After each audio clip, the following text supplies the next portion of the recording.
యేసుక్రీస్తు ప్రభువారి ప్రశస్తమైన నామములో మీ అందరికీ మరణాత.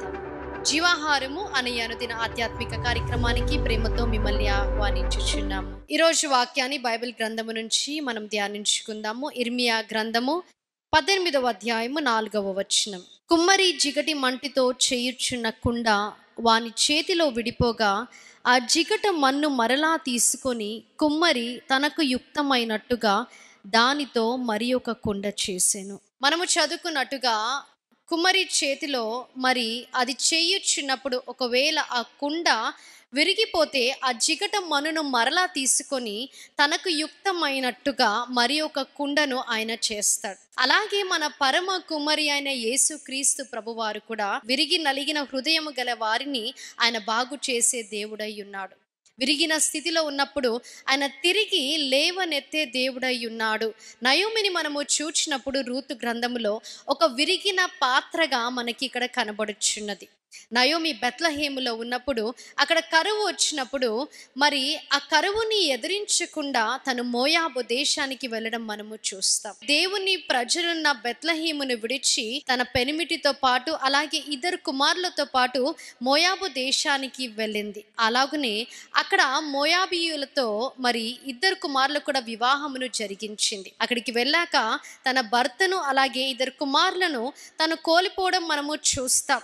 ఇద్దరు కోడలతో మరి తను వెనక్కి తిరిగి ప్రయాణము చేయాలని అనుకున్నప్పుడు వారు తన దగ్గరికి వచ్చినప్పుడు ఓర్ప తనను ముద్దు పెట్టుకొని మరి వదిలివేయడం జరిగింది.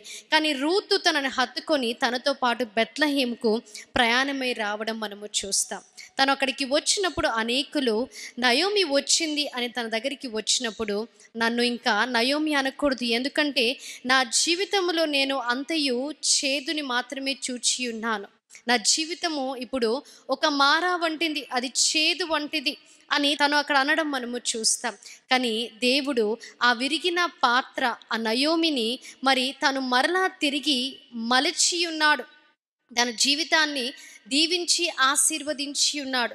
మరి రూతు ద్వారా తనను మరలా దీవించడం మనము చూస్తాం. ఇక్కడ మనము చూసినట్లయితే రూతు గ్రంథము చివరి అధ్యాయములో ఇక్కడ నయోమితో వారు ఇలాగు అనుచున్నారు. నిన్ను ప్రేమించి 7 కుమారుల కంటే నీకెక్కువగా నున్న నీ కోడలు ఇతని కనెను.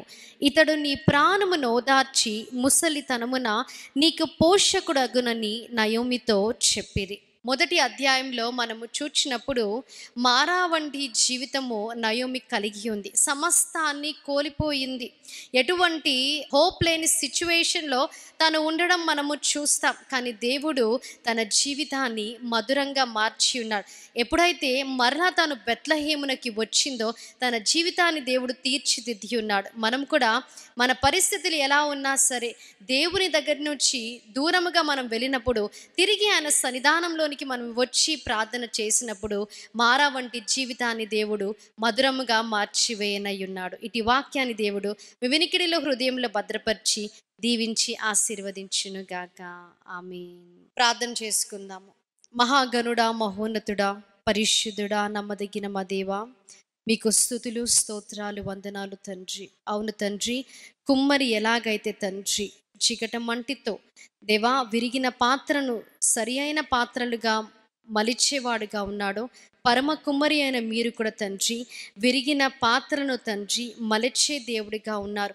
నయోమి విరిగిన పాత్రగా ఉన్నప్పటికీ మారా వంటి తన జీవితాన్ని మధురముగా మార్చివేసి ఉన్నాడు. తిరిగి తండ్రి బెత్లెహేముకు వచ్చినప్పుడు తనను మీరు దీవించి ఆశీర్వదించి ఉన్నారు.